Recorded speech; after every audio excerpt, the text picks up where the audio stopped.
guys, I'm Jiaoying Summers. Welcome back to Tiger MILF Podcast.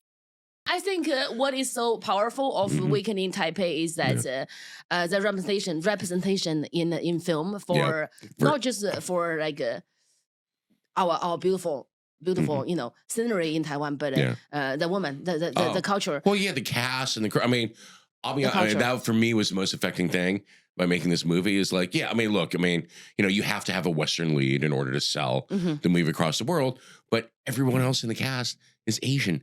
There's so many Asian faces in front of the camera and Asian faces behind the camera. Yeah. When I look at, I look at the entire crew, they all look like me. I mean, it's fantastic. I've never had that experience, making a movie or a TV show ever. Usually I'm one of two people, in the entire cast and crew. And to see that, oh my God, everyone here, is Asian. That was absolutely rewarding. That was great. That's amazing. Yeah. And I felt like it is very hard for our parents, the generation, to understand why for Asians being art is so important, but it is so important, especially what you do. You are a storyteller, you are a filmmaker. It's because when we grow up, we don't see our face in the media and we don't think we belong. Exactly. Yeah.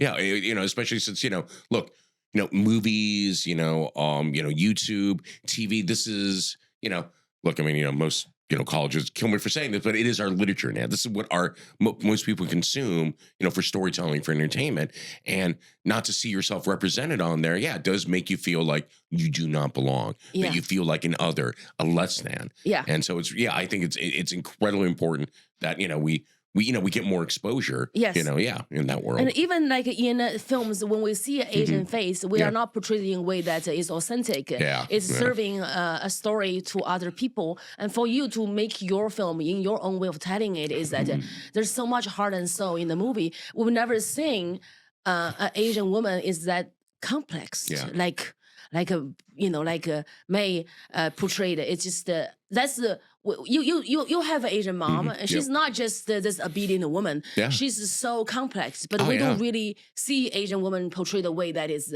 so complex. Right. Like this girl, she's she's an orphan, and she fall in love, and she's special. She's very boyish, and we don't see that. Like Asian girls, so obedient and cute and sweet, cutesy, little high school girl. Yeah. And I love that. I'm a very different. I relate to her a lot because I'm very complex. Yeah. And I just think that kind of story can really empower little Asian girls. Just I can do this. I can be boyish. I can be tough. I can be strong. I can be loving. I can be all of it. I don't have to just be what I'm saying. Right. In story, because we control our storytelling. It's really helping us to fight the Asian hate towards it, because the way that people hate us is because they see us as aliens. They don't think we have heart and soul. Right. We're just those quiet people who eat rice and who make a lot of money, who do good jobs, who's not poor. Yeah, that's quote, all we are. Model minority. Minority, yeah. So when they see you as this kind of alien existence, if you die, they don't feel bad for you. They are not human.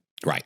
Yeah, that's the worst. No, absolutely. No, even look, and I think it's great that, there's been so much progress in the most recent years, with equity and diversity. They, want to try to include us more. But then even with that, sometimes I feel like, okay, am I here because I'm just checking a box? For all of you, was I hired simply because, you need, we got the memo from upstairs. We need some Asians. So you're the Asian. I think you really made your mark with Weekend in Taipei. It's definitely one of the most mind-blowing, culture, a bridge of two cultures, East and West.